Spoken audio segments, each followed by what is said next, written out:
নমস্কার, আমি আপনাদের জয়দেব শাস্ত্রী। অত্যাধিক ধন লাভ আশীর্বাদ না অভিশাপ? সবার মনে কিন্তু একটাই কোশ্চেন, তাই না? হ্যাঁ, আজকে আমি বলবো অনেকে আছে নেশা তার অর্থ রোজগার করার, অর্থ আর্নিং করার তার প্রচুর নেশা। সে ঠিকমতো খায় না, ঠিকমতো ঘুরতে যায় না, ঠিকমতো কোনো কিছুই সে কিন্তু তার নিজের জন্য করে না, শুধু অর্থ আর অর্থ। বলবো আজকে, শুনতে দেখো। ধন আর পাপের সূক্ষ্ম সম্পর্ক, সূক্ষ্ম সম্পর্ক। মানুষ ধন চায়, আরাম চায়, সুখ চায়। মানুষ ধন চায়, আরাম চায়, সুখ চায়, কিন্তু ইতিহাস দেখলে দেখা যায় অতিরিক্ত ধন লাভের পরই শুরু হয় পতনের গল্প, তাই নয়? কেন হঠাৎ ধনী হয়ে ওঠার পর মানুষ হারিয়ে ফেলে প্রিয়জন, শান্তি, ঘুম বা সম্মান? আজ সব কোশ্চেনের অ্যান্সার দেবে এই জয়দেব শাস্ত্রী। জ্যোতিষ বলে ধন আসে লক্ষ্মীর আশীর্বাদে, কিন্তু সেই ধন টিকিয়ে রাখে বিবেক ও ভক্তি। তাই ভক্তি যদি না থাকে, ধন থাকবে না। অর্থ যখন অহংকারের রূপ নেয়, তখন লক্ষ্মী চলে যায়, আসে অলক্ষ্মী, তাই না? এই আধ্যাত্মিক পরিবর্তনই হলো ধনলাভের পর পাপ ফল টেনে আনে, এর সূক্ষ্ম কারণ। আজ আমি আলোচনা করব। যারা আমার এই অনুষ্ঠানটি দেখছো তারা মন দিয়ে দেখো এবং বোঝার চেষ্টা করো। আর যদি ভালো লাগে শেয়ার করো, লাইক করো, কমেন্টস করো এবং আমার সাথে যুক্ত হয়ে যাও। নিত্য নতুন অনুষ্ঠান পেতে এখনই এখনই একটা কমেন্ট করো। আজকে বলবো রাহু ও শনির ভূমিকা। শনি কর্মফল দাতা। কেউ পরিশ্রম ছাড়া ধন পেলে শনি পরে তার পরীক্ষা নেয়। শুনি ভালো করে। যদি শনি অষ্টম বা দ্বাদশ ঘরে দৃষ্টি দেয়, তবে হঠাৎ লাভের পর আসে মামলা, শত্রু বা মানহানি। বুঝলে? তোমার অনেক টাকা আসলো হঠাৎ করে, তুমি কি ভাবছো সুখে থাকবে? হঠাৎ করে একটা কেসে তুমি জড়িয়ে পড়বে। রাহু মায়ার রাজা, মায়ার রাজা। সে দেয় প্রচুর ধন কিন্তু ছিনিয়ে নেয় মন ও বিশ্বাসের শান্তি। শুনবে ভালো করে। রাহু সেকেন্ড ঘরে বা একাদশ ঘরে থাকলে অপ্রত্যাশিত লাভ হয়, কিন্তু নৈতিকতা হারায়। চন্দ্র শুক্রের দোষ মানসিক অস্থিরতা ও ভোগ ভোগ ভোগ লোলুপতা বাড়ায়। ফলে ধন যত বাড়ে তৃপ্তি তত কমে। ফলে ধন যত বাড়ে তৃপ্তি তত কমে। তাই শাস্ত্রে বলা হয় ধন অর্জন নয়, ধন ধারণই সবচেয়ে বড় সাধনা। মানে ধন শুধু আর্নিং করলে, কিন্তু ধন সাশ্রয় করতে পারলে না, ধন কোথায় খাটাবে সেটা বুঝতে পারলে না। বাস্তুশাস্ত্র ও তন্ত্রিক দিক বা তন্ত্রীয় দিক আজকে বলব। বাস্তু দোষ থাকলে ধন আসে কিন্তু টেকে না।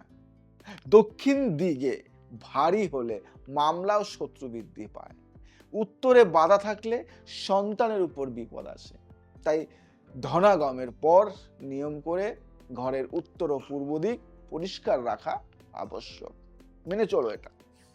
তন্ত্র মতে হঠাৎ ধন লাভে রুদ্র শক্তি সক্রিয় হয়। যদি তাকে নিয়ন্ত্রণ না করা যায়, তবে তা সর্বনাশ ডেকে আনে। তাই কিছু উপায় বলি, তান্ত্রিকীয় উপায়। মঙ্গলবার বা শনিবার, ভালো করে শুনবে, মঙ্গলবার বা শনি, আমি সবাইকেই বলি, মঙ্গলবার বা শনিবার কাল ভৈরব স্তোত্র পাঠ কর। রাতে অষ্টদশী লক্ষ্মী কুবের পদ্ধতি পালন। ওং হ্রিং কুবেরায় নমঃ, ওং হ্রিং কুবেরায় নমঃ। এই মন্ত্র 108 বার জপ করো, দারুণ রেজাল্ট পাবে।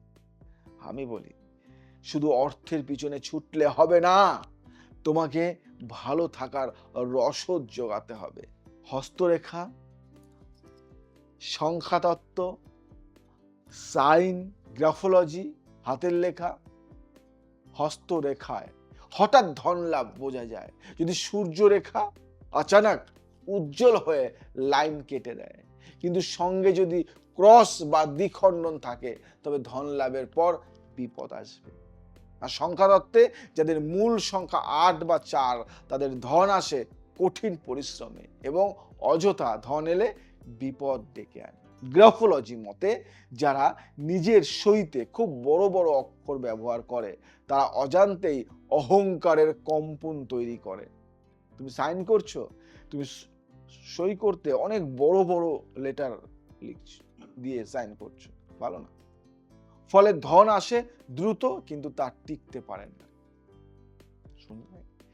আমি যে কথাগুলি বলি একটু বোঝার চেষ্টা করো, দারুণ রেজাল্ট পাবে।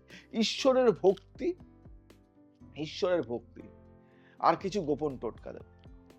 ভগবদ গীতায় শ্রীকৃষ্ণ বলেন যে ধনকে নিজের করে নেয় সে হারায়, যে ধনকে নিজের করে নেয় সে হারায়, যে ধনকে ঈশ্বরের সেবায় দেয় সে পায় অনন্ত শান্তি। শুধু ধন আসুক আসুক, আলমারিতে ভরুক ভরুক, অশান্তি। তাই অতি ধনীরা যদি প্রতিদিন শ্রীসূক্ত পাঠ করেন, শ্রীসূক্ত দক্ষিণাবর্ত শঙ্খে জল ঢেলে ভগবতী লক্ষ্মীর অভিষেক অথবা শনিদেবের আরতি, তবে পাপ ফল নষ্ট হয়। আমি জয়দেব শাস্ত্রী তোমাদের কথাগুলি বললাম, মেনে চলো। যদি না বোঝো তাহলে কিছু সহজ টোটকা তোমাদের জন্য বলি। প্রতি শুক্রবার সন্ধ্যায় সাদা চন্দন মিশিয়ে গরুর ঘির প্রদীপ জ্বালান লক্ষ্মীর ছবির সামনে। প্রতি শনিবার কালো তিল ও সর্ষের তেলের প্রদীপ জ্বালান শনিদেবের নামে। এতে হঠাৎ পাওয়া ধনের বিপদ কেটে যায়। আমার টোটকা নিয়মিত পালন করুন, জীবনে আমূল পরিবর্তন আসবে। বহু অর্থবিদ, বহু শিল্পপতি, বহু বড় রাজনীতিবিদ সবারই কিন্তু আমি কুণ্ডলী হাত দেখি, মাথায় রাখি। একটা ধনীর গল্প বলি। একটা ধনী ব্যবসায়ী হঠাৎ বিদেশে সোনা রপ্তানির বিপুল অর্থ উপার্জন করেন, কিন্তু কয়েক মাসের মধ্যে সন্তান অসুস্থ, মামলায় জড়িয়ে পড়েন, স্ত্রী আলাদা হয়ে যান। তাকে একজন বলে, তুমি ধন পেয়েছো কিন্তু দান করনি। সেই দিন থেকে তিনি প্রতি মাসে অনাথ আশ্রমে, বৃদ্ধাশ্রমে দান শুরু করেন এবং আশ্চর্যভাবে জীবনে শান্তি ফিরে আসে। এক গরিব পুরোহিত ব্রাহ্মণ প্রতিদিন লক্ষ্মী স্তোত্র পাঠ করতেন। একদিন তাকে এক অচেনা ব্যক্তি সোনার মূর্তি দেন। তিনি বলেন, এই ধন আমার নয়, দেবীর। তিনি সেটি মন্দিরে দান করেন। সেই গরিব ব্রাহ্মণ দান করে দিলেন। পরে সেই মন্দিরে এত জনা সমাগম হয় যে তিনি ও গ্রাম সমৃদ্ধ হয়ে ওঠে। এটাই বাস্তব সত্য। ধন পবিত্র হলে তবেই টেকে। ধন যদি অপবিত্র বা কষ্টের, তুমি মেরে ছিনিয়ে বা অন্যকে আঘাত করে আনো, শান্তি নেই তোমার। অত্যাধিক ধন লাভ আসলে এক প্রকার ঈশ্বরের পরীক্ষা। যে ধনকে ব্যবহার করে অন্যের মঙ্গল সাধন করা যায় সে আশীর্বাদে পরিণত হয়, কিন্তু যে ধন অহংকারের ডেকে দেয় মন, সে হয়ে ওঠে পাপ ফল। জ্যোতিষতন্ত্র, বাস্তব, ভক্তি সবই বলে একই কথা। ধন যতই আসুক, তাতে যদি ঈশ্বর না থাকেন তবে সেটি সর্বনাশের বীজ। তাই অতিরিক্ত ধনের আশায় নিজেকে নষ্ট করো না। ঈশ্বরের নাম, দীক্ষা, এগুলি কিন্তু মনকে শান্তি দেয়, সংসারে শান্তি আনে, জীবনে আমূল পরিবর্তন ফিরে আসে। তাই একজন গুরুকে